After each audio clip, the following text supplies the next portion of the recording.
The Chinese economy clearly lost a lot of momentum for most of the year, but particularly towards the end of the year. We had the long-standing zero COVID policy, which was restraining growth. On top of that, we had the housing market, the property market more broadly being restrained through a variety of policy and other circumstances.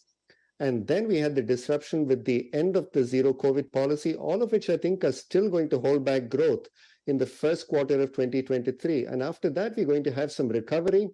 Now, how strong that recovery is and how durable that is going to be will depend to a large extent on the policy measures the government takes. Now, there are two types of policies that are going to be relevant here. In the short term, of course, macroeconomic stimulus from both monetary and fiscal policies can support growth. But I think the bigger issue is whether the government is going to be able to rally private sector confidence in a way that you have both private investment and consumer spending beginning to show signs of rebounding. And that, I think, is the bigger challenge for the government right now, because short-term stimulus is certainly quite easy to infuse. There is a lot of room on monetary policy, at least from a short-term perspective. The yuan is firming up, financial markets are doing better, so there is room to cut interest rates. But the question is whether there is going to be a set of policies, a framework really, that is going to get private sector confidence boosted.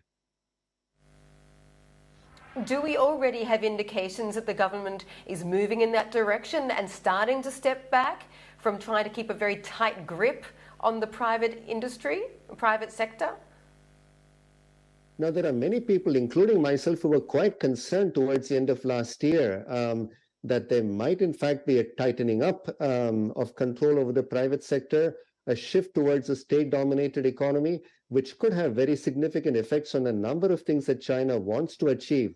One would be more domestic innovation and moving up the technology value-added chain. The second would be to try to get small and medium enterprises to do better, especially in terms of generating employment growth, but potentially also productivity growth, both of which are essential for the Chinese economy to be on a sustainable growth path. In the last few weeks, the statements that we have seen coming out of many top leaders, including Liu He, who's one of the key architects of economic reform in China in recent years, who spoke at Davos and suggested that the government is still very much committed to maintaining autonomy of private enterprises. And in addition, we've seen some signs that the government might be pulling back on the chokehold it was putting on large enterprises in the tech sector, especially Ant Group. So all of these bode somewhat better for private enterprise, especially in the tech sector, than we might have thought even a few weeks ago.